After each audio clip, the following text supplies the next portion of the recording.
welcome to my talk. My talk will be about emotions, and in particular about computing emotions with AI and on computers. Why emotions? Why do we have emotions, assuming that you have them? What are they good for? Well, obviously, emotions are very important for our daily well-being. It influences in our decision-making. It facilitates memory formation, and it is very important for learning. So, without emotions, we can't do anything. But yet, it is very surprising that on computers or on our phone devices, there is no application yet that is able to detect our emotion in any meaningful way, or let alone respond with an emotion. Like the phone could be sad if it's running out of battery, or it could be all happy if it was bumped to a new version. Why is that not happening? Or if it is happening, it's really cringe. Now, there is a number of difficulties. First of all, emotions are a type of qualia, which is hard to objectively measure. I cannot even be sure that the way I feel happiness is the same way as you feel happiness. And at times, we can't even be sure that we are feeling the emotions that we have. Like in states of depression or burnout, we might already show symptoms of sadness and fear, but not feel it. We might just not be able to distinguish between us being sad and the world being bad.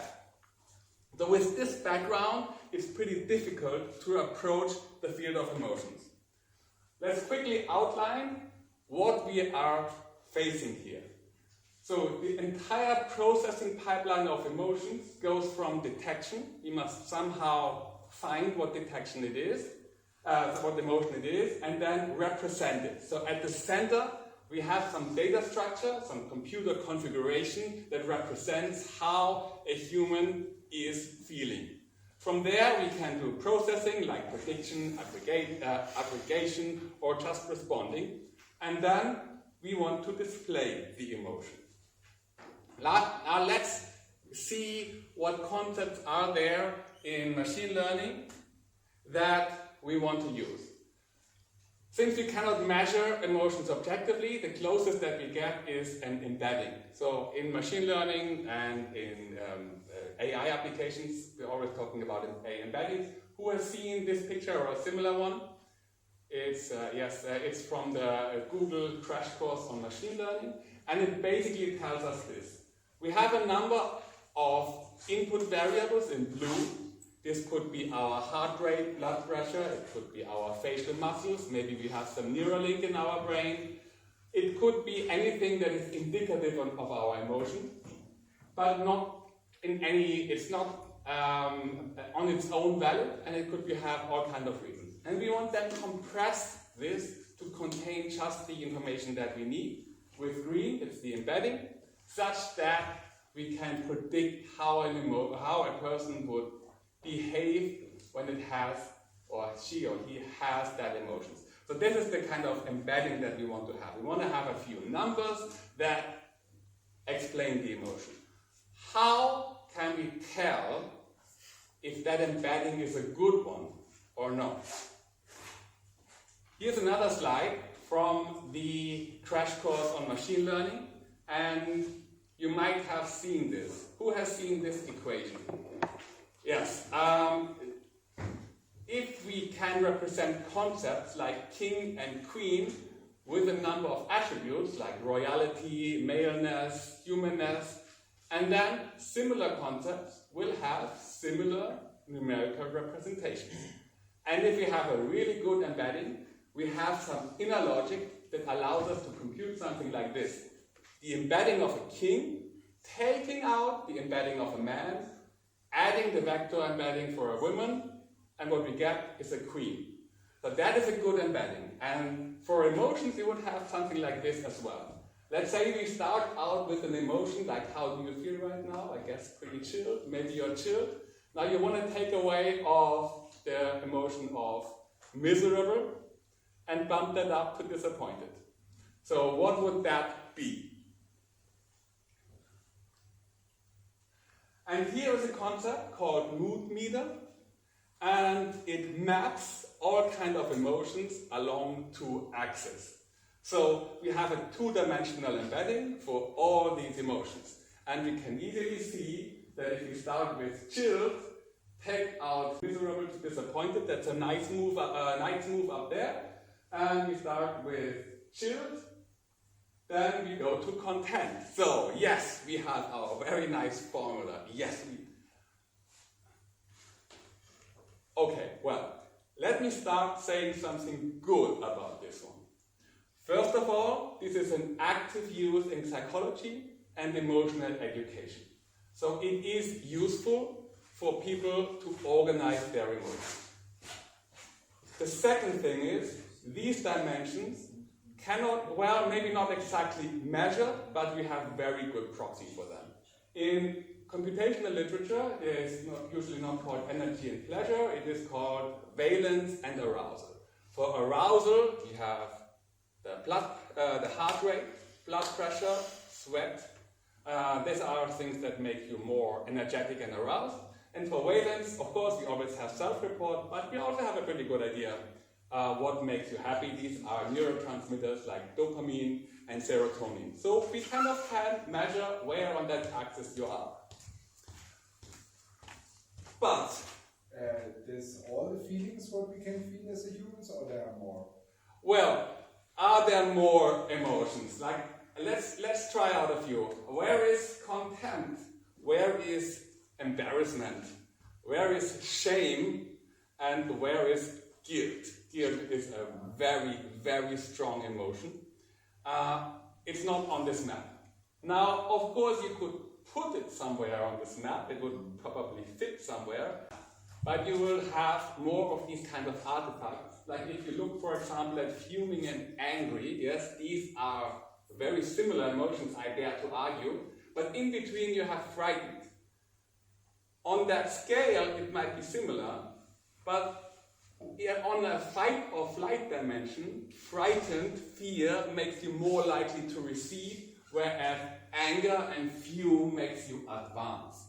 And so there is a deep difference between them, and maybe this is not the entirety of human emotions. But let's be fair. This concept has been around for a really, really long time. It has already been there in the 1960s when psychiatrist Charles Osgood literally computed this model on punch cards. Surely we have something better today.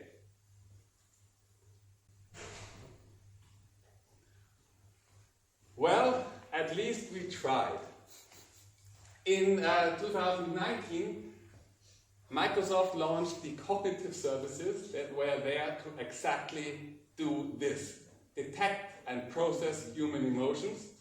It was phased out in 2022 and stopped in 2023. Let's have a look and at it and gather some lessons learned from it. Today I just showed you something that kind of works. Now I shall show you something that did not work, and then I will show you some of my work that might work.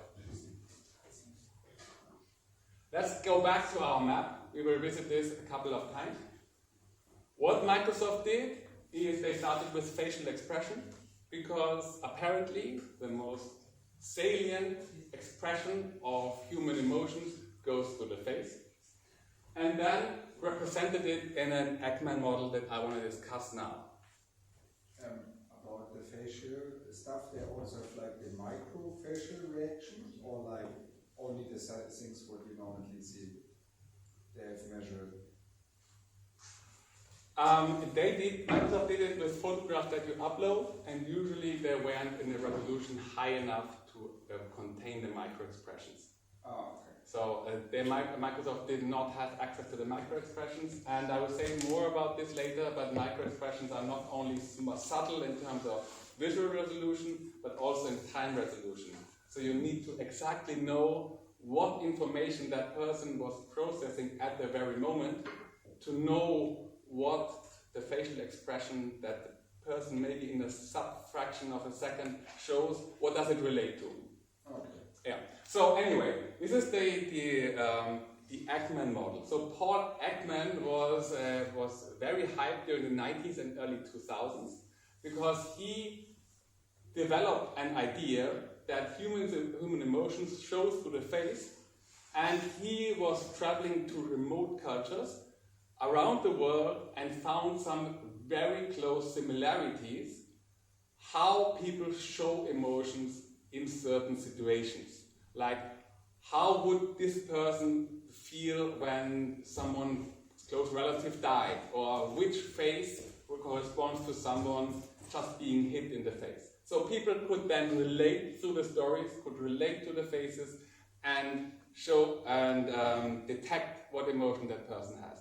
And Ekman discovered 7, together with Normal, he discovered 7 uniquely identified emotions that are universally shown throughout the world, and his model suggested that it's just that. We might have combinations of them, but we have 7 basic emotions. And those are happiness, sadness, surprise, fear, disgust, anger, and contempt. Contempt was the latest emotion that he found. It's a kind of a feeling of superiority, maybe a bit closely related to annoyed, but you're feeling better than them. Maybe that sometimes when you travel with the metro, you sometimes have a contempt, or you see people moving out there, yes, you're doing it well. That's exactly what you see on people feeling contempt.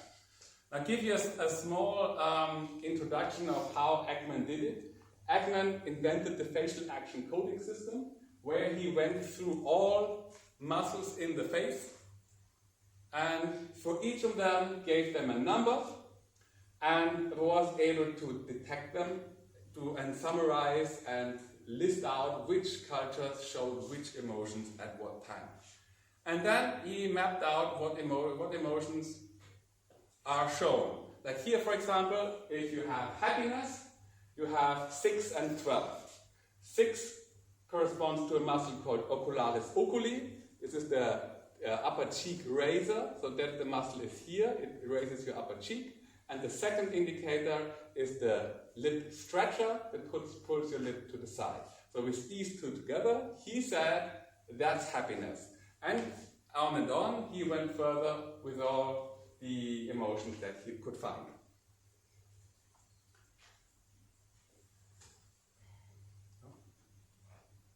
So let's go back to the Azure Cognitive Services. Here is some image, rather contagious image. This girl here was encoded with having fear at 60% and surprise at 40%. And most people I show this picture to say, well, actually, she looks more joyous. An observation that is, of course, corroborated by the fact that she's wearing some kind of roller coaster gear. And I bet that she is having a hell of a lot of fun right now.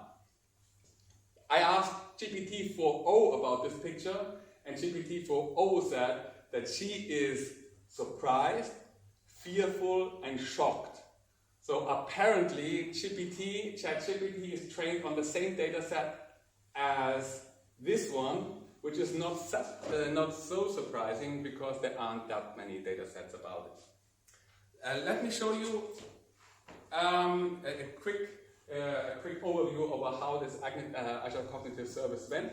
These are images that you might know. They are scraped from Wikipedia, and I have spent my entire Azure Cloud Welcome bonus on classifying these images. So if, for example, I filter out those that have high level of fear, then I see the fearful images. If I also want to have surprise, it's not possible if it goes beyond 1. So this model is normalized to 1. So obviously they were terminating the network on the softmax layer. But you can go down a bit, and you see people who have fear and surprise at the same time. She's doing pretty well on that scale. You also can filter for people who have low levels of surprise and fear. Maybe she's a bit more stably fearful. But you can also have like fearful and happiness as a mixture. No, you have to go a bit down. So, and you get very weird images. So, apparently it's pretty difficult to get the emotion from faces. Maybe it's not as easy as thought, in particular when you compare it to other dimensions like age, for example. If I go for low age, it does a pretty good job. It's quite amazing. If you choose an age range, it gives you people with that age, purely based on the image. It might not be the true age, of course, but it's doing a pretty good job. So let's go back. Azure Cognitive Services were shut down in 2022, phased out, and shut down in 23. There were a number of reasons to criticize it. One of them was that it revealed a number of racial attributes that could be used for nefarious applications, was the one part of the criticism, but the main part was also that this emotion model just didn't work. It just created nonsense.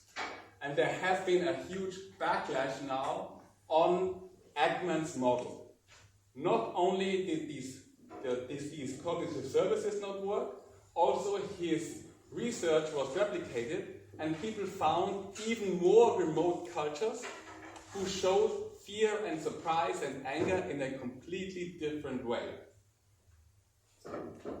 Indicating that maybe the display of emotions in the face is not as universal as we previously thought.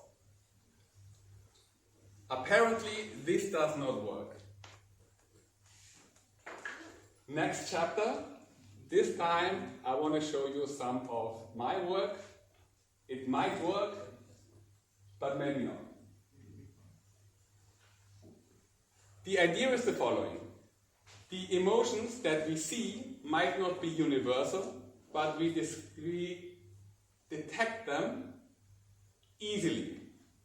So even if they're not universal, I'm speaking English to you, and English isn't a universal language either, but you can understand it. By showing facial expression that contains some information, I might not be able to detect them, but maybe I can show them. Let's focus on this part and see how can we show emotions with facial expressions.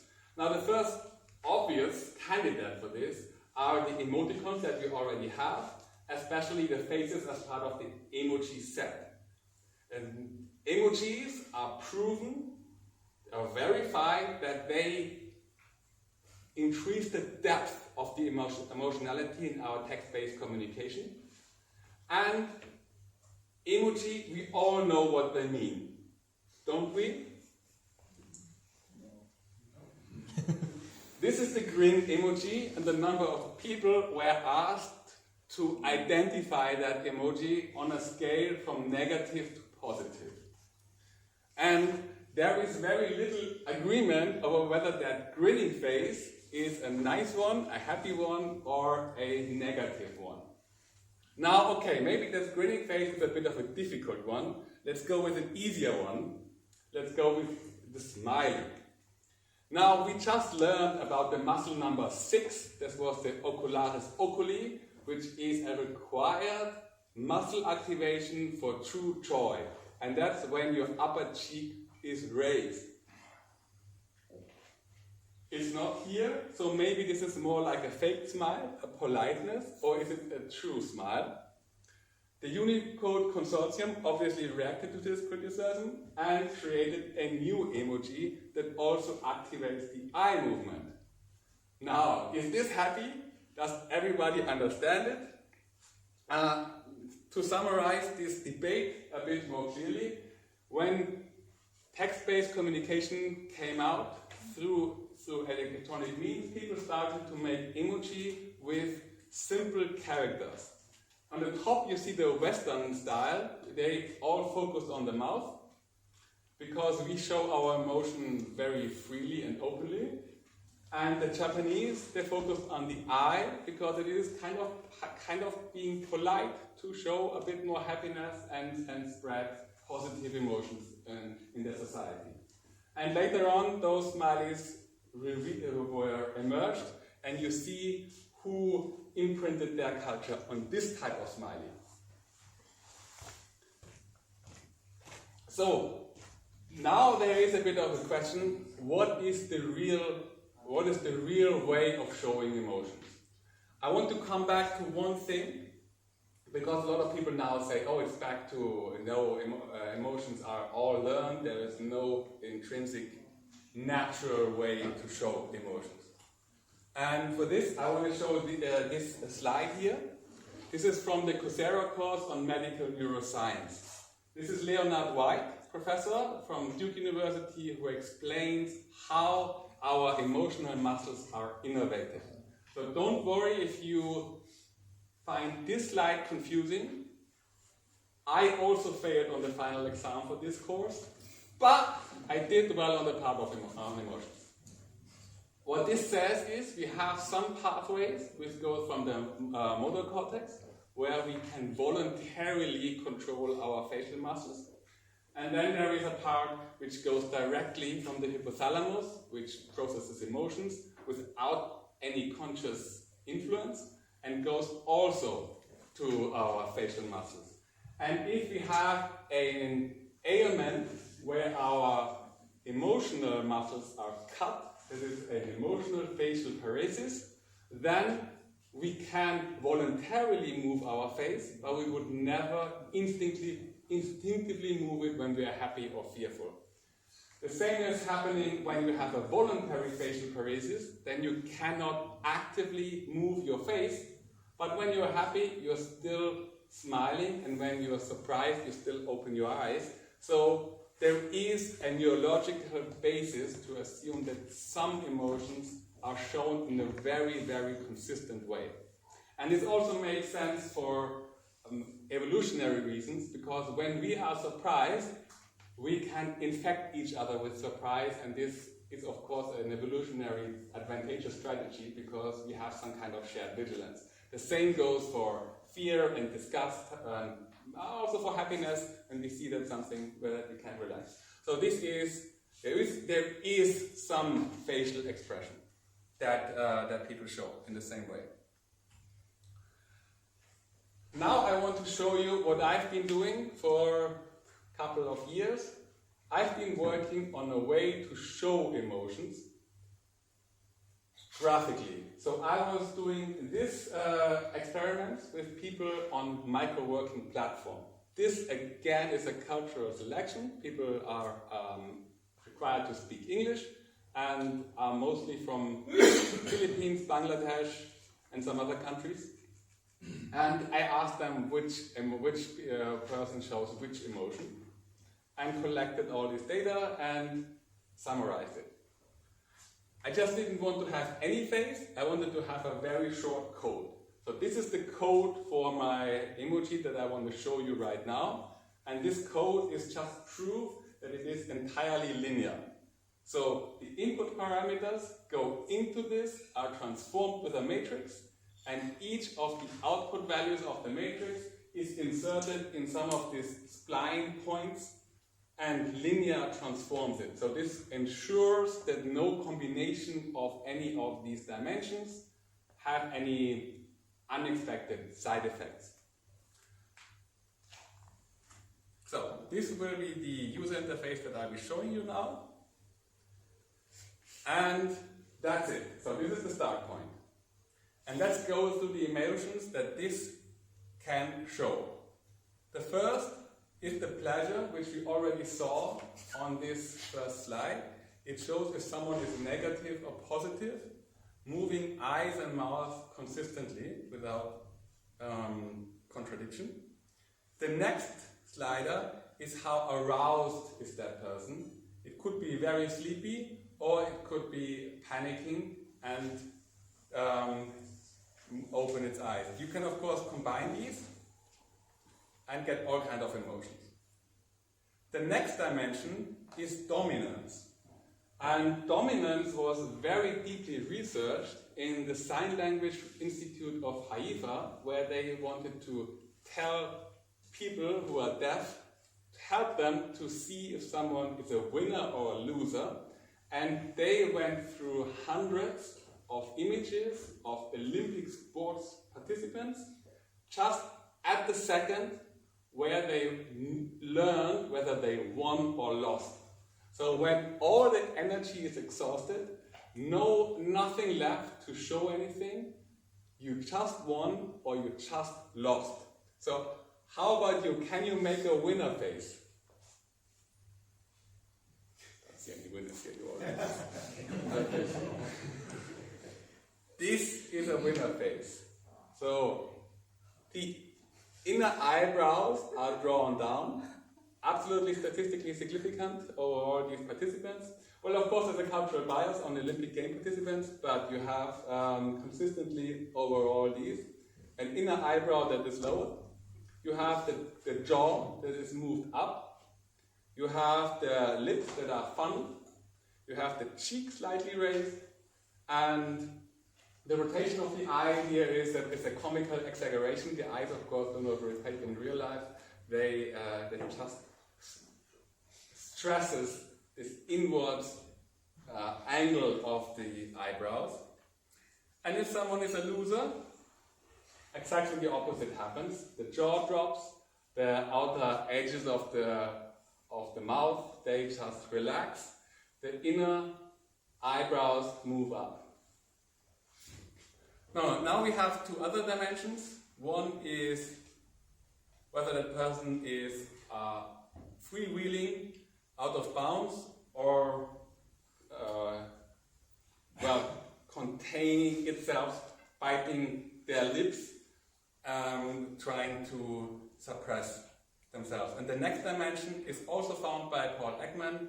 That's the one that you just did nicely. That's the contempt version where you are a bit annoyed. Okay, and you can go through this with a number of examples. And we have a face, an emotion that we can express. It's not just a picture, it's also a gauge because of the linearity. Because of the linearity, you can pretty easily see what numbers it encodes. So in case you want to rationally reflect on what this is, you see the curvature is going down, so you see sad, and you see the wideness of the mouth, and you see the rotation of the eyebrows, and you can rationally deduce what it means. So it is a visualization at the same time as something that's maybe a bit more recognizable as if I had a bar chart or a spider chart here.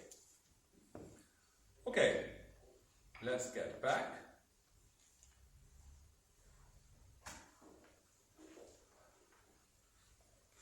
Where do we get the emotions from? So now we have seen how to visualize them. Where we would get them from? Well, obviously that is a stupid question. Where else? Nowadays, we get everything from ChatGPT. So this time, we also get the emotions from ChatGPT. And there I want to show you a few things that I've been working on. I must make it bigger. So,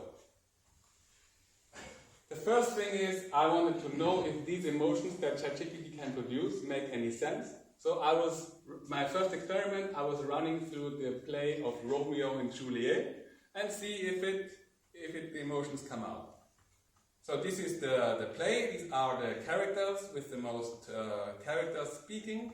This is a summary taken from the internet for each scene, one sentence. I have to be honest, I didn't read the play. I watched the movie. I find it much more easy to watch the movie because you see the emotions that the people show. Before finishing your paragraph, you already know what they are up to.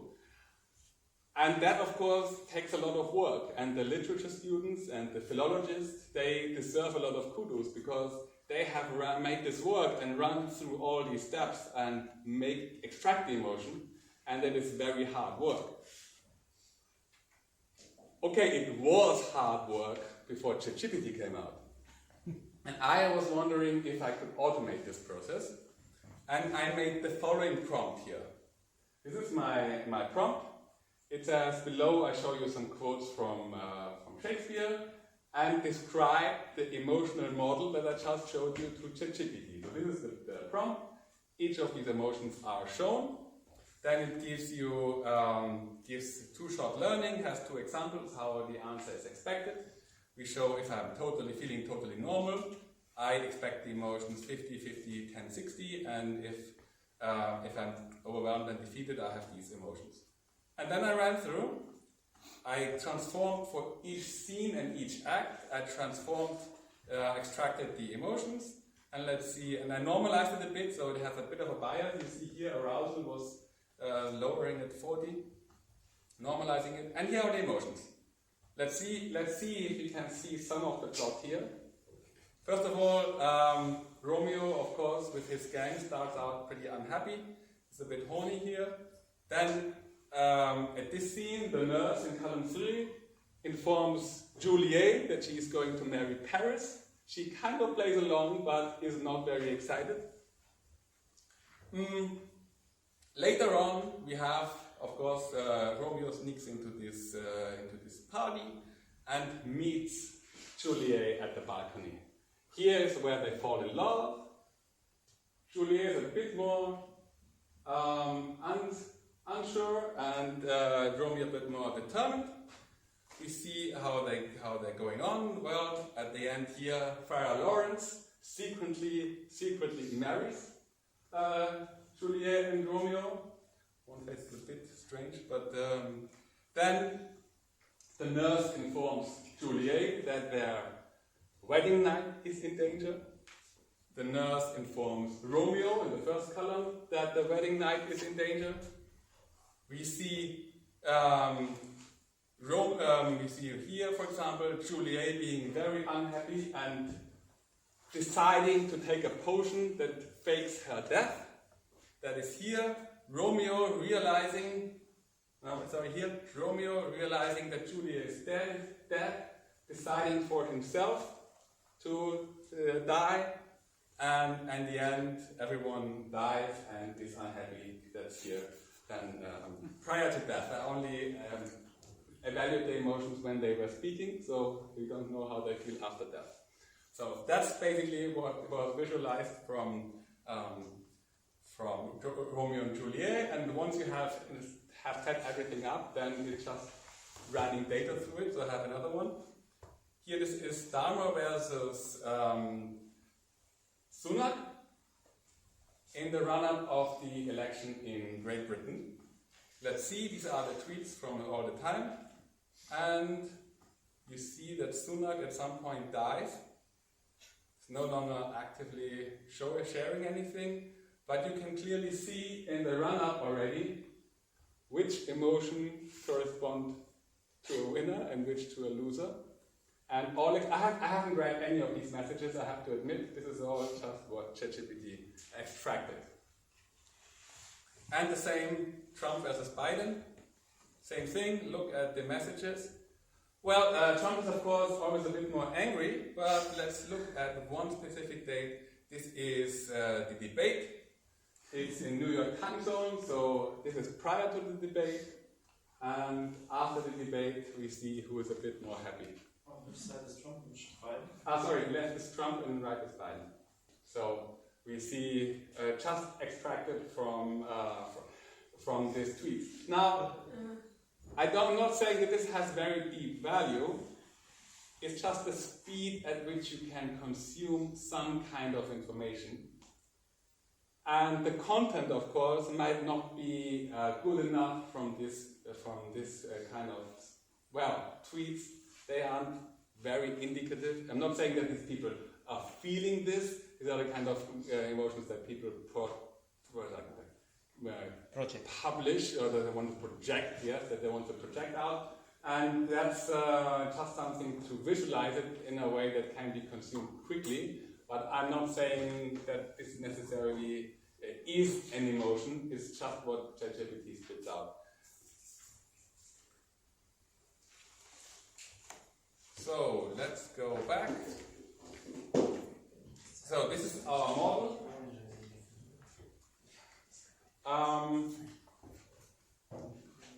what we have here. Yes. Do we have some time left?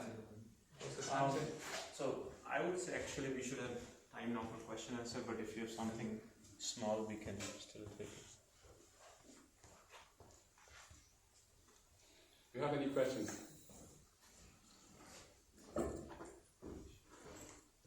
Yes, please. What do you think is the next step? Like, have you thought about some applications for that? Like, for example, you type some text and like it could be embedded into Slack, where for each message you see the face. Or do you have any application ideas? I'll just repeat the question for the audience. I'm not sure if they can hear it properly. There are a few people online. So the question is, what's the next step? So is there an application for this? What or how can we take it further? Right? Yes. Does it make sense to summarize someone who speaks on Slack? Could be some message on social media, could be some review or some product review. Sometimes you see people very angry, sometimes you feel people happy, sometimes you feel people bored. So you see a bit more dimensions rather than just seeing if they are happy or unhappy. You might also filter those ones out who maybe are a bit more rational and those who are just angry at some point. So you could more quickly see what they're doing. And possibly, I don't know, I just started doing this with large language models and see if it can bring any value. I have no idea. If you think it can be useful, try it. When is the API coming out? So one quick thing actually I can think of is usually when you see websites where you see reviews, right? So for emotion, to get what the person is feeling or how was the experience, you have to read through everything and then you find something. There could be a small emoji next to it which depicts something. That could be a starter, so that you can directly get the emotion by seeing the picture and not read through the whole 20 lines or 50 lines sometimes. Right? So if you want to embed this emotion into your website or into your Jupyter notebook or anywhere, you just use this image URL and you have the parameters in here, and you can choose the size, and then you can, this is the API basically, there's nothing else, and the source code is here. I made it a bit more compact when I showed it before, but this is, for example, PHP, so you have the code, and JavaScript. JavaScript is this time is a bit more lengthy, but it's the same content. So this you have everything. There is not more to this. There is a prompt that you just saw, but the prompt is also described here. If you give this here to ChatGPT, then it understands the model. You tell it that your parameters must be between 0 and 100, and then you have it. So there's no other API. So it could be interesting, of course, to have this model maybe run locally and just pass through all the text. I think it wouldn't be too difficult to train this, but that's it for the visualization part. Yeah, please. You said before that in different cultures the emotion is shown differently, but I didn't quite get like how biased is your model, like to let's say Western culture, or is there any bias? How biased it is? Yeah. It is taken for the theoretical values are taken from Ekman and other researchers who trained their data mostly on, let's say, dominant cultures, which is Asia, Europe, where we get a lot of pictures from. So especially the Olympic Games participants, you know who this is. Then the measurement, which I did myself. I didn't go too deep into the data, but the measurements were participants of micro-working platforms. This is a lot India, Bangladesh, Philippines, little Western culture. So this region is certainly also represented. But as soon as you go to remote cultures, the most recent one that was found is the Trobrianders. I even forgot where they are, somewhere, some Polynesian island or something. and they show surprise in a completely different way. They don't drop their jaw when surprised, they raise their upper lips. That's how this is described. And they don't understand the pictures of us being surprised. And that was quite surprising because we see all these movies and we think it's quite natural to show surprise, especially if you look at some of these cartoons. Yes, they are so strong. The emotions are so strong when people just go in rage and you feel what they are doing. But in fact, this is just a language. So other people in very remote regions just show it differently. But since it's so infectious with the movies that we are watching, I dare to argue that for all the cultures that we share here, this is pretty widely understood. But it's not perfect. So maybe it changes even. It could change in a few years, maybe we show it differently. Any other questions we have? Yes? Do you believe there is one common foundation and then there are emotional dialects, so to say? Because I think that the smile works because we show our teeth, and that like if I show you my teeth that they are closed, that signals to you I will not bite you, and that's friendliness. Is that something universal? Well, that's a logical interpretation.